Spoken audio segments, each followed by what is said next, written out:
everybody. Welcome to Comics and Chronic. Today, you just got Anthony Iannaccio here. I don't know what Cody and Jake are doing. Maybe they're just stoned. Who knows? But it's just me today, just the lonely stoner. But we're joined by Mario Candelaria. He's here to talk about a new project, Slices of Life, A World Without Pizza. You have a story in it called No Toppings for Old Men. Love that title. It's an anthology coming out that you could back on Kickstarter, which I plan to do. Like right after this episode, I pulled up the link. I'm ready to go. But welcome to the show, Mario. Hey, Tony. Thanks for having me. Thanks for coming on the show. So we've crossed paths online. You're on social media a lot. I feel like you're always either saying something about comics in the community, or I've found you through your work. So like Killchella. Okay. Thank you. Yeah. Tell me a little bit about Killchella. Yeah. Well, first off, you get to see the randomness I'm tweeting out there. I think today I talked about a photo bucket constantly sending me emails. They're going to delete my stuff. They never delete it day after day. And then I just go on to promote other stuff. And then Jerry Lewis, of course, rest in peace. But oh yeah. Killchella. It's a graphic novel out from Scout right now. It's about a music festival that becomes a human sacrifice ritual when a crazy pop star, and she gets her most fanatical devotees to help her out with a scheme to appease her gods. I love that. Thank you. Yeah, it was a trip when they came out. So, definitely got a lot of buzz, and I'm happy for the response that we got. So that kind of project, was it 6 issues? 4 issues. 4 issues. Okay. And so how long does like a 4-issue project, how long does that take for you to work on? Oh, that's an excellent question. From concept to release, of course, COVID delayed all sorts of things. The concept took me about 6 months, I think, to just come up with an outline, and then from there, refine it and get an artist on board, and then build the pitch pages, build, of course, what the world looks like visually. So I'm getting to what the art looks like. And then pitching it around, we landed a Scout. So I want to say from December of 2018, and we got picked up in December of 2019. And then, of course, everything went to hell in 2020. Yeah. But yeah, we finally got released in full about a year ago.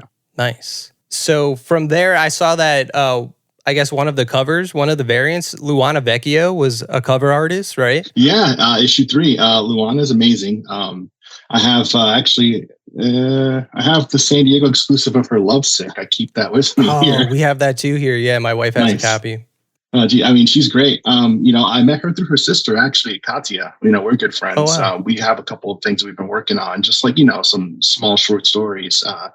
And then I saw her sister was blowing up, and I was like, hey, would you mind if I hit her up for work? And she's like, yeah, sure. And then, from there, Luana's just been blowing up. I know she's been working with DC for Harley Quinn. She has Hack Slash. She just came out this week, I think, with the cover. Oh, nice. Her follow-up to Lovesick is coming out pretty soon. I forget what it's called, but it's similar, but not quite. It's a departure from what she's known for. Nice. Lovesick was so crazy. I mean, I didn't read the whole thing yet, but like it's one of my wife's favorite comics. She's like, have you read Lovesick yet? I'll let her know.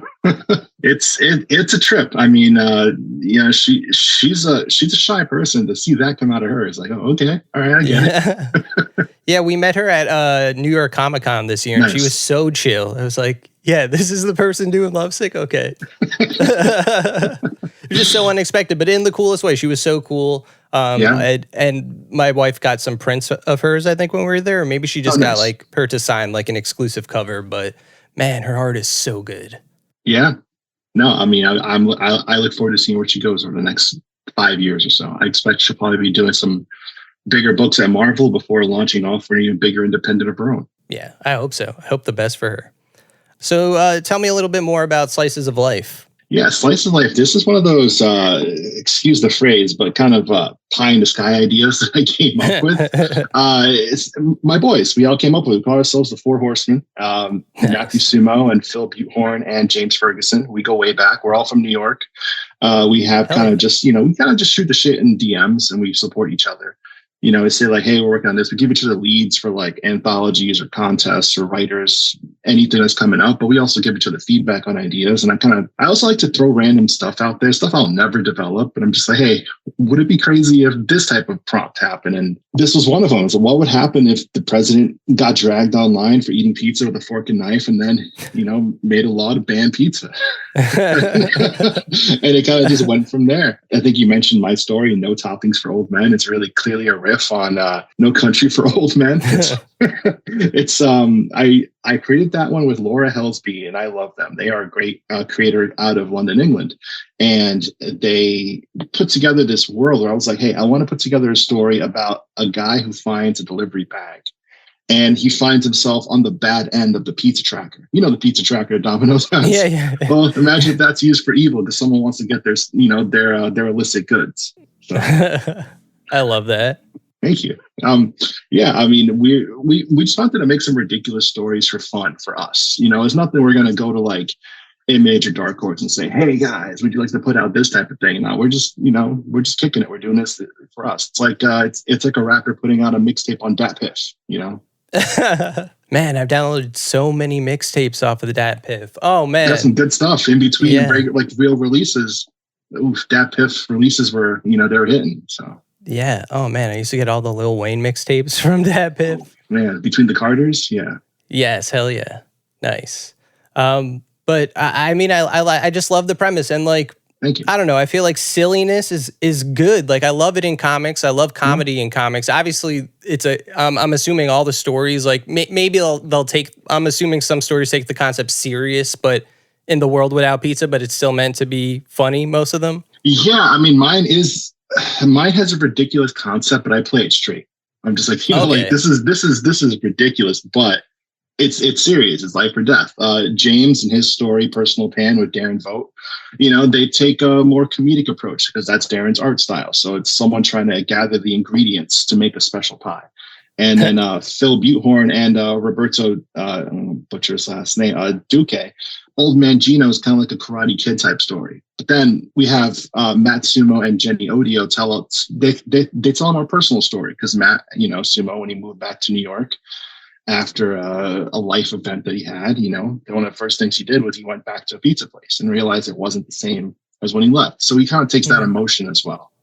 Wow. And then throughout, we have a story of the driver. It's an interconnected story, starting the book and ending the book, and in between the chapters, done by Dan Buxa. I have dyslexia, so I always say Buska, but Dan Buxa. And it's the story of a driver who is wronged and is on a quest for revenge. But each element in between connects to the stories that we're about to read. So that's why it's an interconnected kind of twist on the whole anthology, method that we went with. I like that. I'd rather have that in an anthology because almost like that Pulp Fiction vibe, like all the stories kind of. Yeah, that's exactly what we're going for too. Nice. Where it's just like, I've been in part of anthologies where it's just like story. And then it's like a general theme, but we wanted to kind of make it a little bit more episodic while also keeping our unique tastes, in it. So it's 4 stories. It's the 4 of you, or is there more people on the anthology? Yeah, it's 4 main stories with the secret 5th one that just runs throughout the whole book. Okay. See, so the fact that you guys know each other, I guess, makes it like your own thing completely. Okay, that's really cool. That's really cool. Yeah, this is my writing troupe. We came up together. We're still coming up together. It's one of those things that we're just, kind of putting it out there with ourselves. If they do another one, they might open it up and expand it to other creators. But this is purely from our shitposts and DMs. No, but that's so cool that you guys have this little group. I follow you all online, like just getting into like the comic book community, like, looking out for all the indie creators. Like I see all you guys online all the time. Like Phil, I always see his TikToks, like he's every day. And like, that's a hustle, to always do that, to get people to know you. And like, I guess it worked because I recognize all you guys, like, none of us are famous people, but like, I know your names because of social media. And to see that you guys are all like friends and that made this, I want to support it even more. That's so cool. Doing something with your bros like that, that's really cool. Yeah, Phil is always trying to come up with new ways. I'm just like, I'm old, I'm boring. I'm just going to post on Instagram. I'm going to post on X, and I'm going to copy and paste there on all the X clones. Yeah, sure. I do the same thing. Why not? But yeah, Phil's always trying to come up with different things. Even just before I joined, he's sending messages like, "Hey, what about this for a stretch goal and this and this?" And I'm like, "Yeah, let me check that out in a second, man." Nice. So the campaign, when does it end? How close are you to the finish line? Yeah, we are like spitting distance to the finish line. I'm talking nice. 204 bones right now as of 7:20 on the February 28th. Wow. But yeah, it ends in 10 days. It ends like on a Monday morning. I was pushing for it to end on a Friday night, like midnight, so that way we could party into the weekend. But Monday morning's good. I'll rage at work, you know. Okay.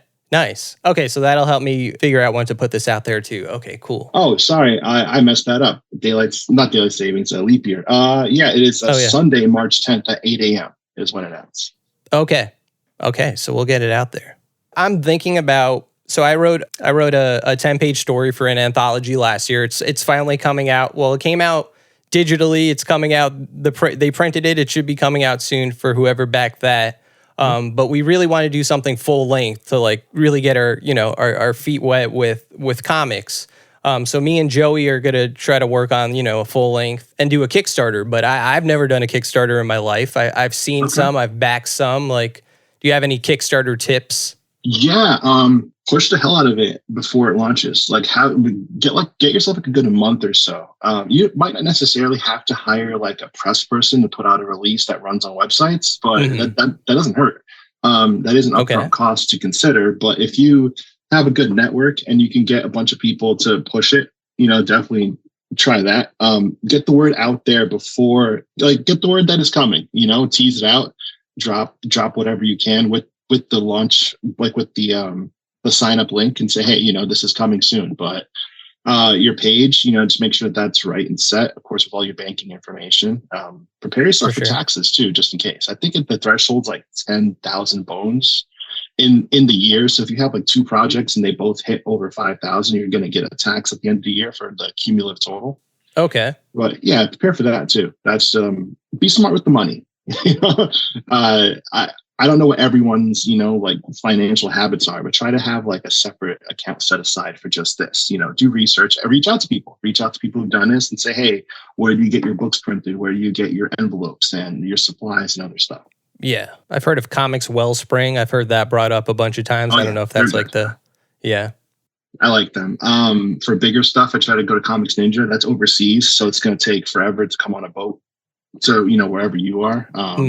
Whether it has to go through the canal or come up to one of the ports on the West Coast. That's for general listeners.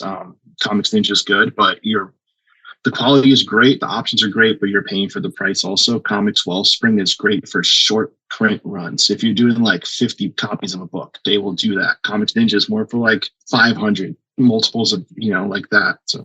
Okay. That's good to know. Okay. Pizza is obviously a big topic of it's the entire anthology. Do you have you're from Brooklyn. Do you have like a pizza place that either when you come back to visit New York or in the past that you just always had to go to? Like it's your place? Not anymore. John's is gone. So like that's like a bike store now. That's what I had growing up. But no, I kind of just, mess with the places around here where I live in PA. I like this place, Main Street Pizza in Chalfont, because they have vegan options for my wife. And not just like, here's the salad. I mean, they make like full vegan pies and vegan cheesesteaks and chicken parms and everything. So we go there. But if I go to a new place, I always try the basics. So I'm like, if it's a sandwich, let me try their chicken parm. If it's, like a pizza, let me try their basic cheese first. And then if it's good, I decide, okay, where do we go from there? Nice.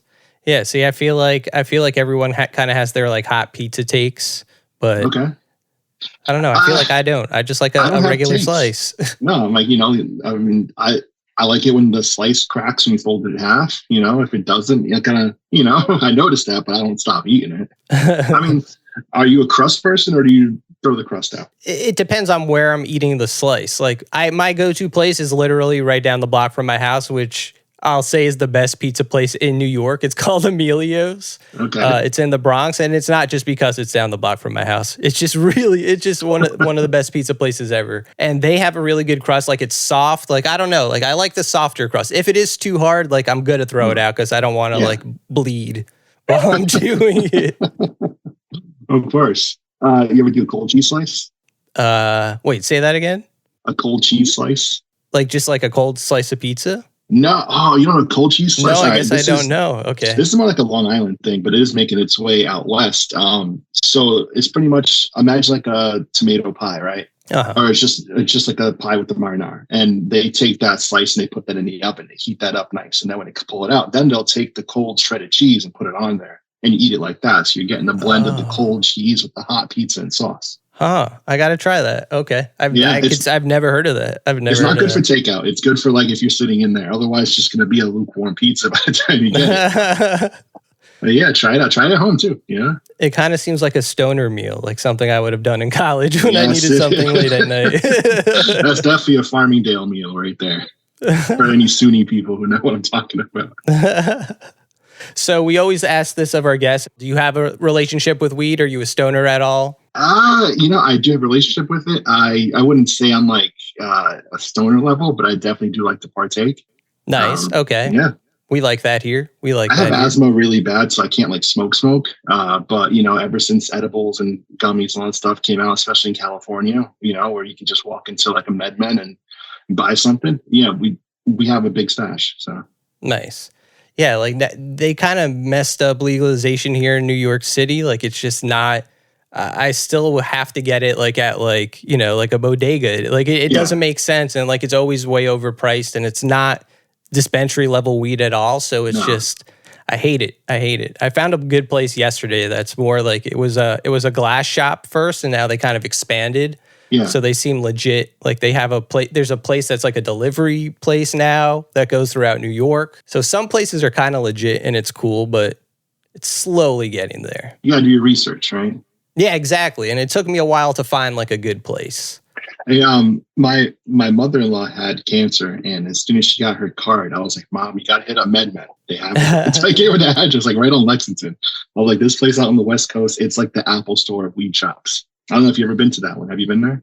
I haven't been to MedMen, but I did hit up a dispensary. I went to LA recently for the first time. It was, I don't even remember the name of this place, but nice. Is MedMen like the what is it, like the brand name? Not brand name, but there's multiple locations throughout. Oh yeah, it's a chain. Yeah, it's like In-N-Out. Oh, gotcha. Oh, I had In-N-Out when I was in LA. That was pretty good. Oh, we got to talk about that. But yeah, I mean, I love getting. I'm trying to find like an aerosol, like inhaler type spray for that. But we have lozenges, we have sprays, we have, of course, your regular vape pens, both CBD and THC, just depending on the mood. My go-to is.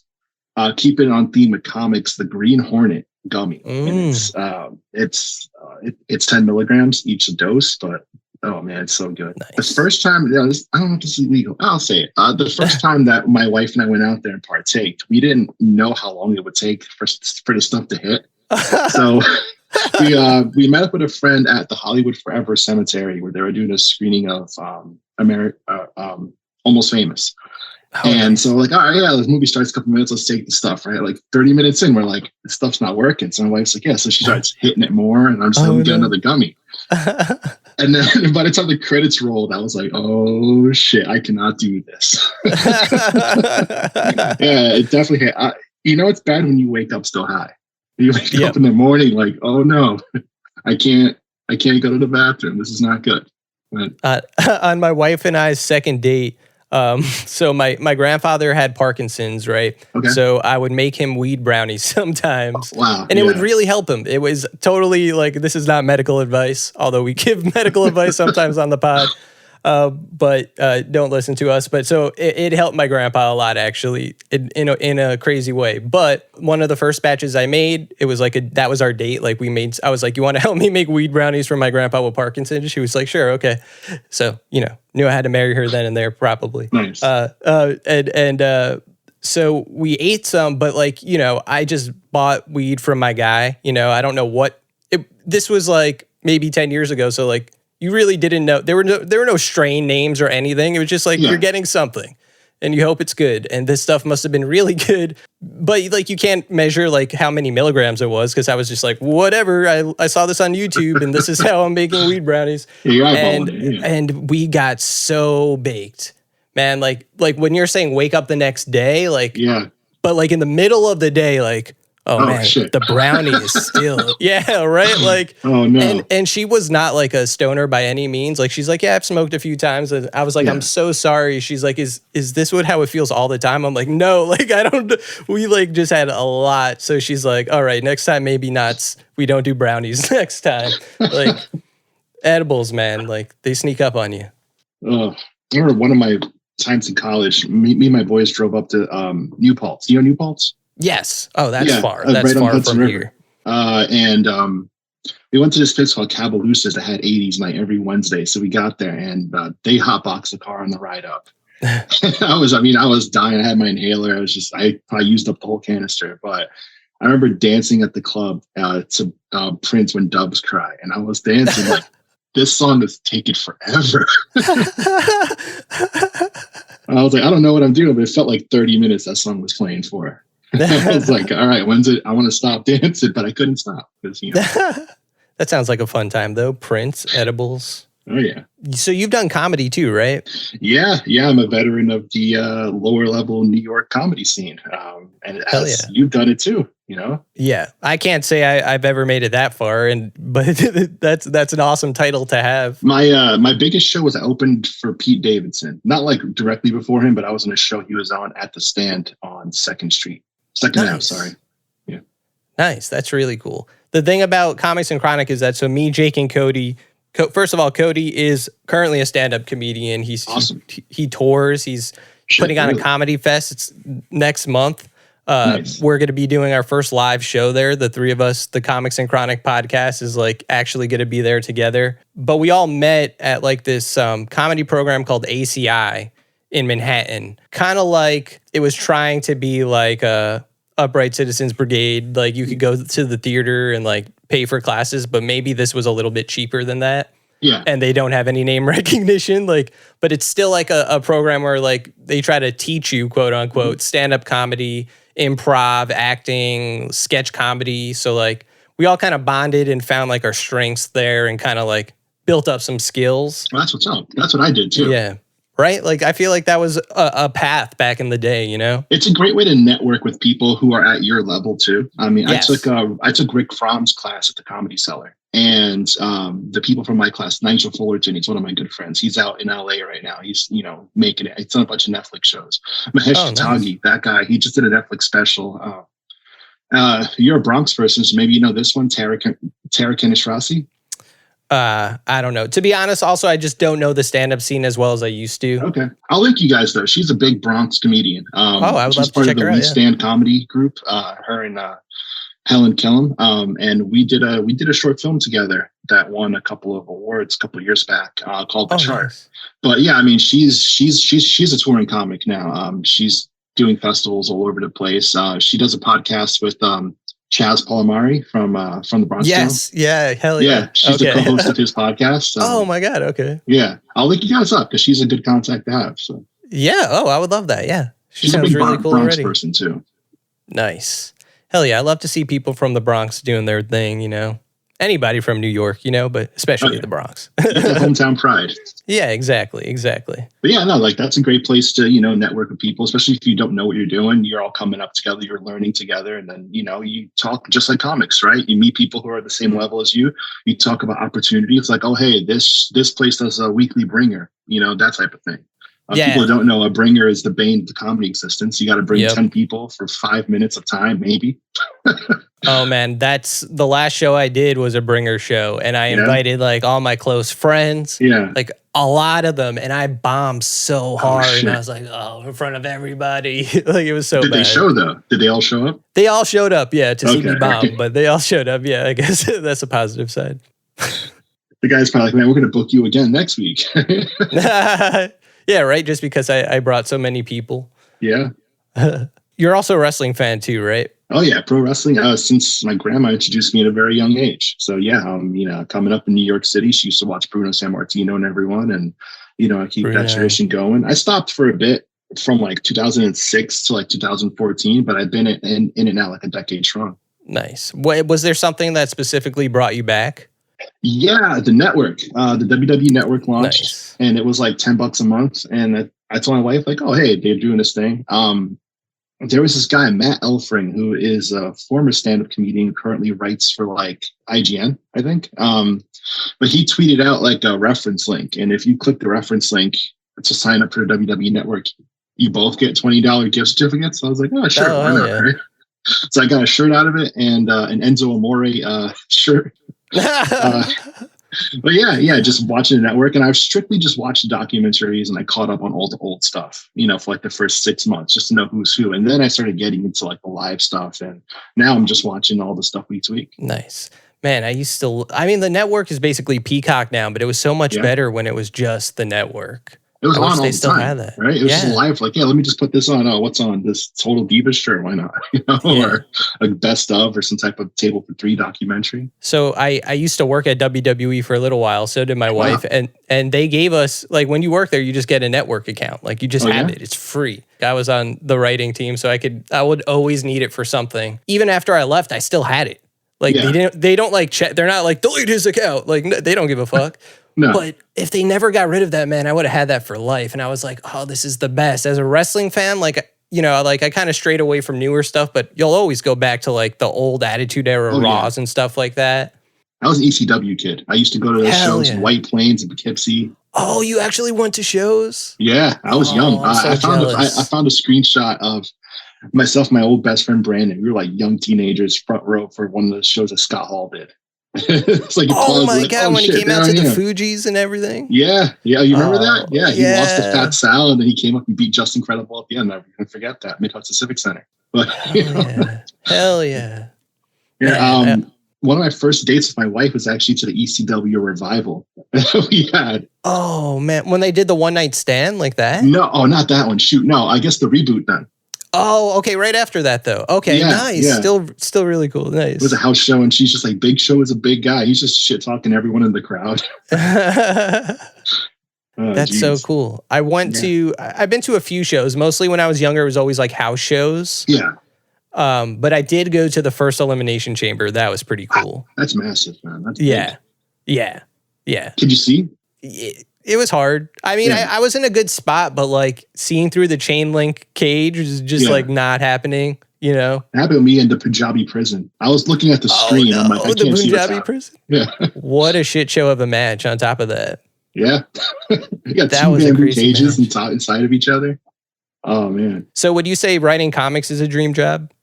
Yeah. I mean, just as long as I've watched wrestling, comics have been a part of my life since the very beginning. My uncles used to give me their books before I could read. I would look at the pictures. I used to get little kid books like Count Duckula, Police Academy, Heathcliff, and then I moved on to adaptions of cartoons. I had the WCW comics when I was growing up. Nice. Which is insane. Sting fighting Cactus Jack and it's showing like kayfabe outside the ring stuff.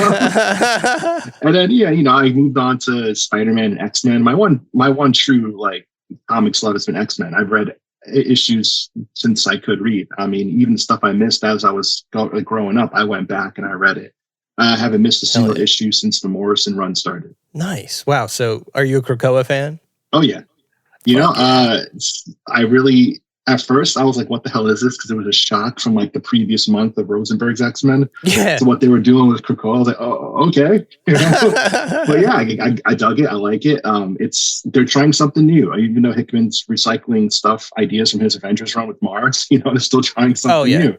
I like new. I mean, I'm going to try out X-Men 97, but it's like, I was a kid back then. And I want to see what's coming up now because kids now don't want to relive their dad's crap, right? They want to have their own things. And I'm kind of worried that they're going to try to reboot everything hard to meet that aesthetic.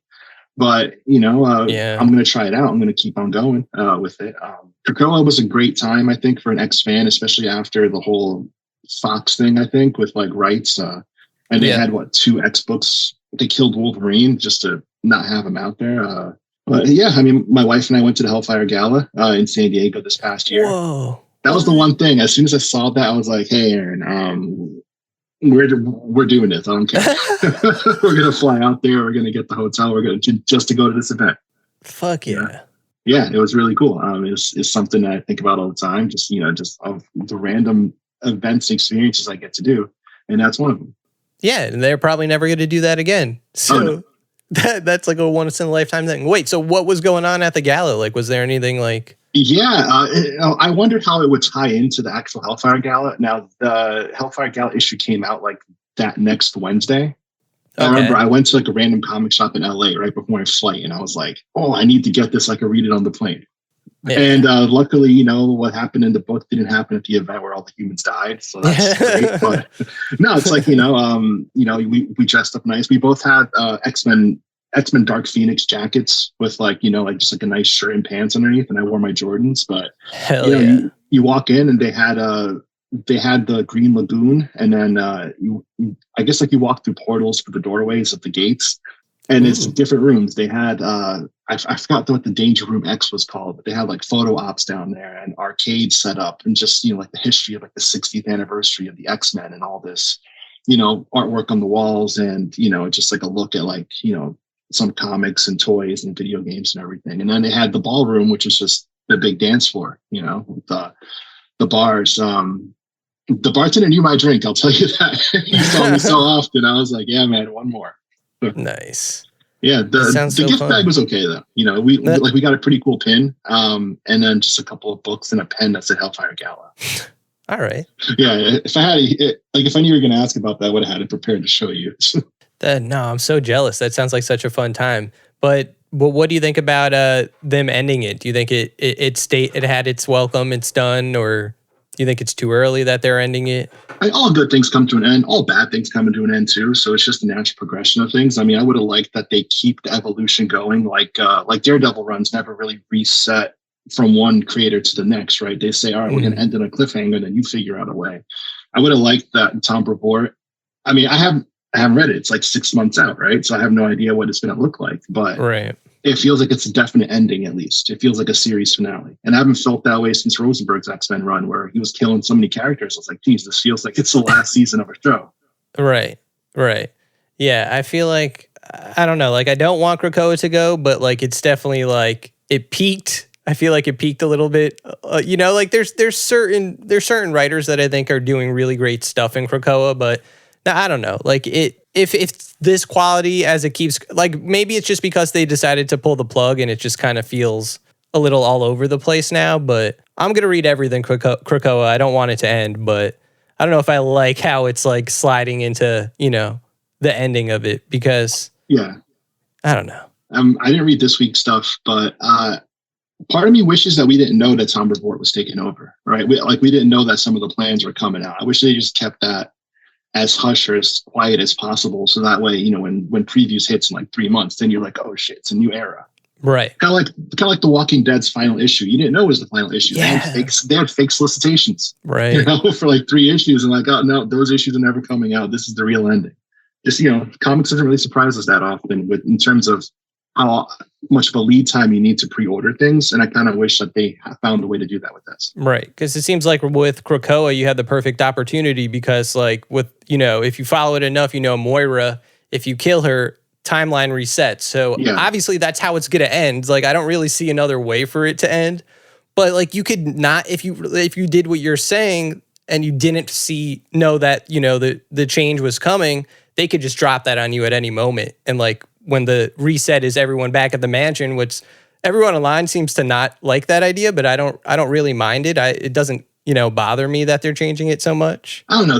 The mansion feels played, right? I mean, it feels like you're going to go back to leather helmets on football. I mean, the goalpost in the middle of the field, like on the zero. But I don't know. I'll try it out. I'm going to test it out. Like I said, I've read X-Men forever, so I'm going to keep on reading it and see what happens. I'll probably end up loving it too, but as far as like you said with Crow, I kind of want to keep that evolution. A lot of characters had a lot of good growth. A lot of D and E list characters got called up to the main roster, or they got a chance to shine.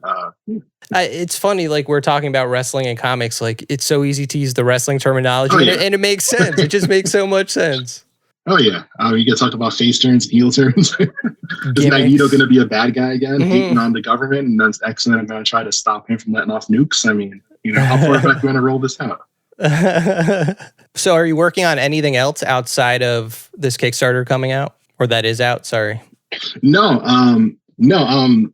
with Killchella and everything, I put a lot into that, and I had to put a lot into other pitches that just didn't really materialize yet.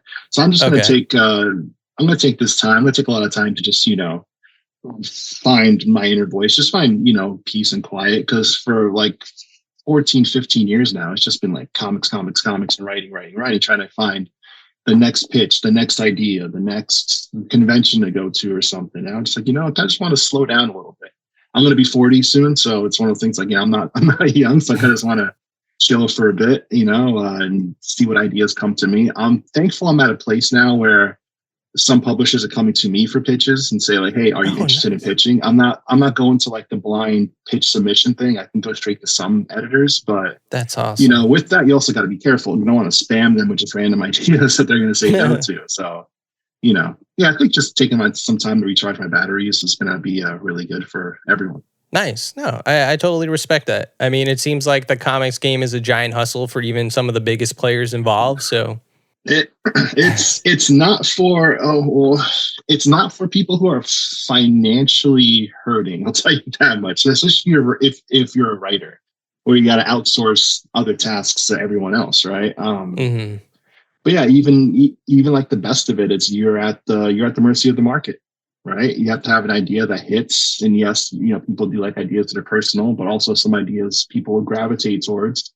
if it's something that they know, if it's a gimmick that they're aware of, right? I always say like the gimmick stories. You take two things and mash them together, like a math equation.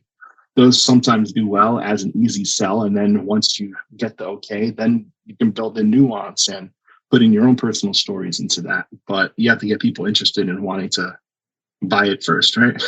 Yeah, which I guess is the hardest part. Yeah. And then once you get big enough, you can sell whatever you want. Is there comic writers that you like just really try to emulate, or that you will just gravitate towards their writing? Oh, yeah. My buddy Victor Santos out of Spain. He is a writer/illustrator, right? He did the Polar series, which is, he was inspired by Frank Millar and, Sin City and everything. I think his second movie is coming out from Netflix this year or next year. I'm not too sure. Starring, I can't pronounce the guy's name, Madsen or something like that. Mads Mikkelsen? Yes, thank you so much. I butcher everyone's name. That might not even be the right way to say it, but it sounds good to me.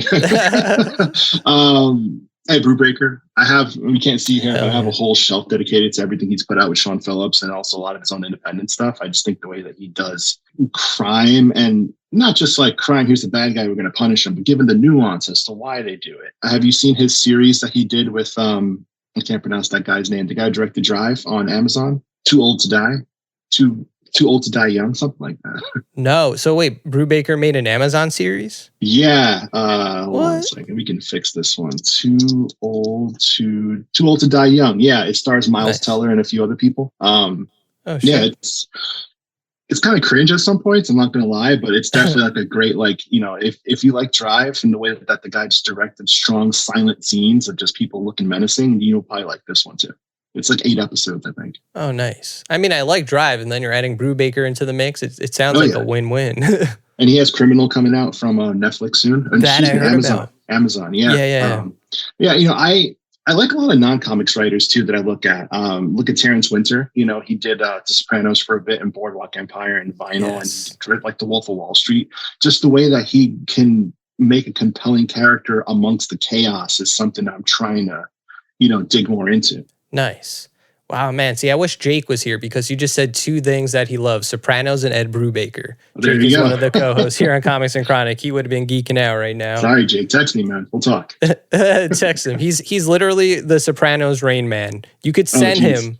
You could send him a screenshot of any random part of an episode, and he could tell you what episode that is. Like, he's done it consecutively, like, no joke. Like, the most random stuff. Like, there's some obvious Soprano, like, screen caps that like float around online as memes, but like he could get the hard ones.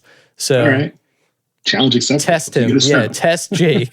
Well, I think we've had a pretty good talk, but I want to hear if you have any closing words about the Kickstarter, if you want to point people anywhere for your own work outside of that, be my guest. Slices of Life. It ends on next Sunday. For people who are listening, don't know what next Sunday is. That is March 10th, 2024 at 8 a.m. So, we're going to try to rally on the 9th, Saturday the 9th. We're really close to the goal. We're about $200 out from the goal right now of hitting 4,500. But we have a lot of awesome stretch goals that we want to try to get to. There's an image of a kind of like a red dripping pizza that we put out there. So I'll let you know that is a Death of Superman homage.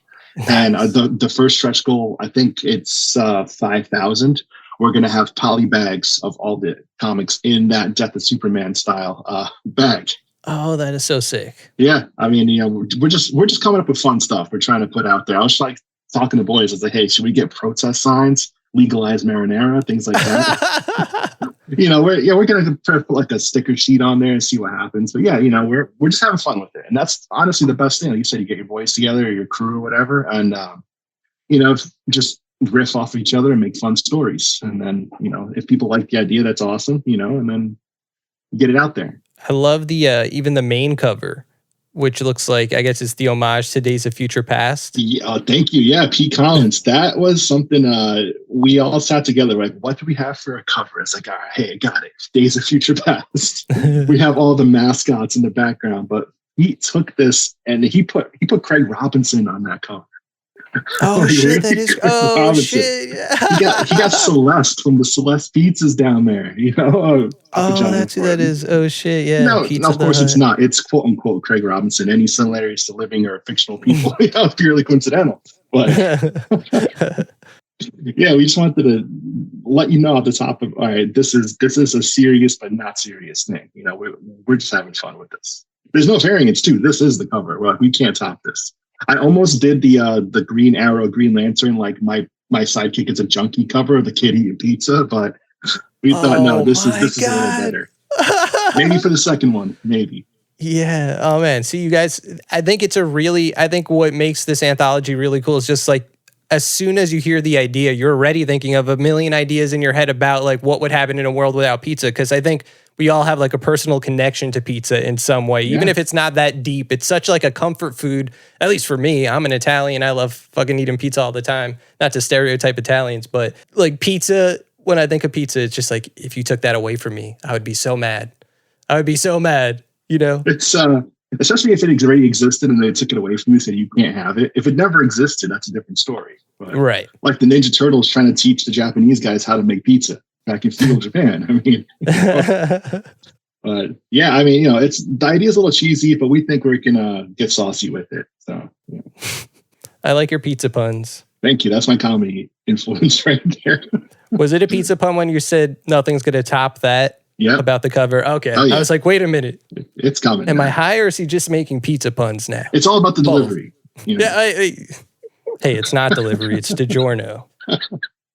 Oh, geez. But yeah, I mean, check it out. You can hit me on social media, The Other Mario C on X, Twitter, whatever you want to call it. Also on Instagram, it's The Other Mario C. I'll be posting links all the way up until we're done. James Ferguson is at James Ferguson Jr. He's kind of like the boss of this thing. As far as like project management and getting the word out there. And Phil Butehorn, I can't even tell you what his Twitter handle is. It's Illuminerdy. It's like Illuminati, but instead of naughty, it's nerdy with an I at the end of it. That's he claimed that handle. That is awesome. Yeah, he's had it for a while. I think there's a story too, if you ever want to talk to him about like somebody trying to take that from him or buy it from him, and he's like, no. But yeah. Well, it was great to have you on, Mario. Thank you. Yeah, thanks. It's nice to talk weed with people. I like I said, I'm about to back this. You just got one more backer, so you got me on board for Slices of Life, A World Without Pizza, because I will not stand for a world without pizza. We'll make sure here at Comics and Chronic to make sure pizza is legal all the time, just like weed and comic books. Hi, you're listening to Comics and Chronic, and I'm Jacob H. I'm Cody Cannon. And I'm Anthony Iannaccio. And you can tune in every Thursday to hear new episodes of Comics and Chronic. And make sure to follow us on Instagram and Twitter at Comics and Chronic. That's Comics, the letter N, Chronic. We'll see you guys next week. Woo! Peace.